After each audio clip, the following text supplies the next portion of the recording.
우리공화당 국제대변인 도여정, 오늘 우리공화당 최고위원회의 홍문종, 조원진 두 공동대표 발언 내용 브리핑드리겠습니다.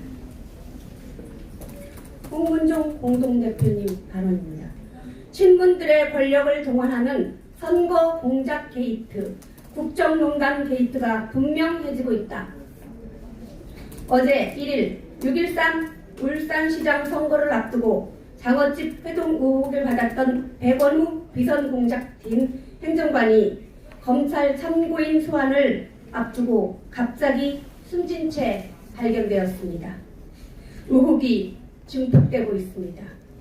과연 죽은 것인가? 죽인 것인가?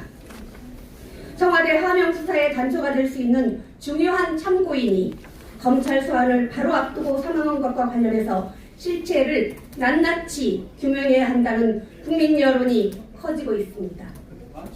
국민들은 지난 지방선거에서 청와대의 정교한 선거 기획에 따라 국가 공권력의 한 축인 경찰을 사냥개처럼 활용하여 부정선거, 관건선거를 전국적으로 벌였다고 점점 믿지 않을 수 없게 되었습니다. 관련 증거들이 속속 밝혀지는 가운데 이 사건은 친문들의 권력을 동원하는 선거 공작 게이트, 국정농단 게이트임이 분명해지고 있습니다. 지난 참여정부 당시 노무현 전 대통령은 총선에서 열린 우리 당 지지 발언을 표명하였다가 선거법 위반으로 국회 탄핵소추가 발의되었고 국회에서 가결되었던 역사적 사실이 있습니다.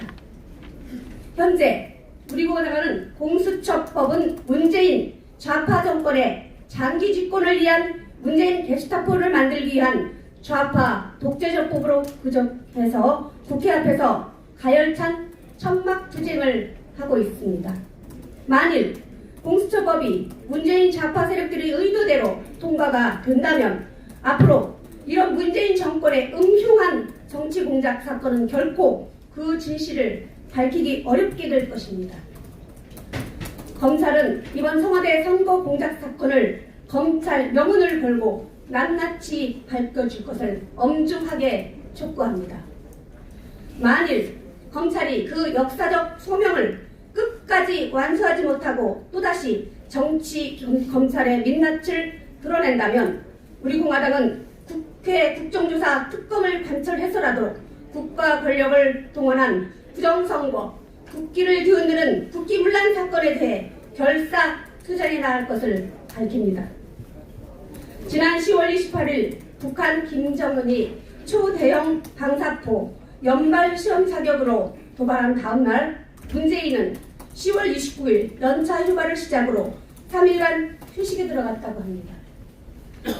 구경 600mm 북한 방사포 발사가 8월, 9월, 10월, 11월 매달 발사하는 원래 행사이다 보니 무감각해지고 둔감해지는 것 같습니다. 그러나 국민의 안전과 생명을 지키는 엄중한 책무를 한시라도 잊지 말아야 할 것이 대통령의 자리라는 것을 명심해야 될 것입니다.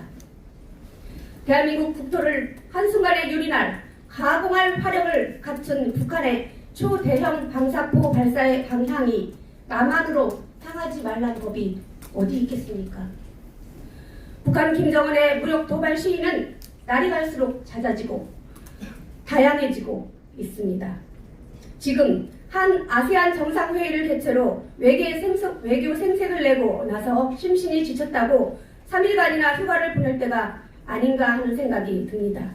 그것도 국부 이승만 대통령을 편회하고 좌파적 역사관으로 국민들을 선동하는 김영옥이라는 어영학자의 저서를 3권이나 읽은 만큼 지금 돌아가는 한반도 정세가 한가하지가 않습니다. 연말 안보가 취약한 시기를 숨타 어느 곳에서 어떤 도발을 시도할지 예측이 안 되는 한반도는 그야말로 한치 앞을 못 볼 정도로 불안한 상황입니다. 문재인은 무엇이 중요한지를 정말 모르고 있습니다. 북한은 연평도 포격도발 9주기에 접경지역 해안포 사격으로 9.19 군사합의를 한순간에 깨뜨렸습니다. 제대로 항의 한번 못하고 강하게 대응을 안 하니 그 닷새 뒤에 방사포도를 바로 이어서 또 한 것입니다. 함무라비 법전이 아니더라도 눈에는 눈, 이에는 이, 도발에 동일하게 상응하는 혹은 그 몇 배에 상응하는 보복을 해야 도발을 다시 쉽게 못할 것입니다. 최근 남북관계를 보면 대한민국에는 대통령이 있느냐 하는 자주적 국민의 목소리, 반응이 나올 수밖에 없다는 것 같습니다. 이대로 가면 한 번도 경험하지 못한 안보 상황과 국가 위기 상황을 맞지 않을까 하는 국민이 걱정을 하는 너무나 많은 사람들이 있습니다. 저희가 오늘 계속해서 드리는 말씀을 이해하실 거라고 생각합니다.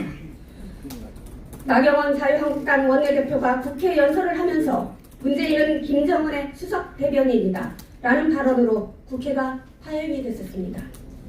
그 당시에 나경원 대표가 모든 국민의 지지와 성원을 받는 것처럼 보여져서 지금 우리가 말하는 공수처법, 연동형 비례대표제가 결국은 못 올라갈 것이다. 그리고 결국은 국회에서 논의가 되지 않을 것이다. 라고 호언장담을 했었습니다. 저희가 경고를 했습니다. 올라간다. 그리고 그것을 통과시키기 위해서 무슨 짓이라도 그들은 할 것이다 라고 말입니다. 여태까지 전개된 상황을 보면 상당히 비관적입니다. 마치 필리버스터를 하면 이 법이 통과되지 않는 것처럼 보도하고 있습니다. 그래요. 12월 10일까지는 통과가 되지 않습니다. 그 이후에는 필리버스터가 소용이 없는 것입니다. 그래서 지금 여당이 코웃음을 치고 있는 것입니다. 저희 입장에서는 이것이 통과되면 절대 안 되는데 황교안 대표가 단식한다고 저렇게 넘어져 있는데도 우리는 가서 그래도 뭐라고 얘기하는데 한국당 당원들을 보십시오. 무슨 동력을 일으켜서 지금 우리가 막아야 된다는 것을 막을 수 있는 그런 상황을 만들어내지 못하고 있습니다. 저희만 지금 죽어라 하고 있는 것입니다. 우리가 혁명군으로서 혁명적인 상황을 만들어냅시다. 6.29가 국민들의 힘에 의해서 직선제를 관철했듯이 우리 공화당이 앞장서서 목이 터져라 외치고 모든 걸 다 바치겠다고 말하는 것은 태극기 광장에서만 가능한 것입니다. 그래서 자유한국당을 믿을 수가 없습니다. 검찰에서 패스트트랙 올라간 의원들 다 데려가서 조사하기 시작하면 어림도 없습니다. 그래서 우리가 막을 수 있는 유일한 방법은 우리가 말한 광장에서의 혁명적인 상황을 만들어내는 수밖에 없습니다. 이런 것을 다시 한번 말씀드리고 이렇게밖에 말씀드리지 못하는 것을 죄송스럽게 생각합니다.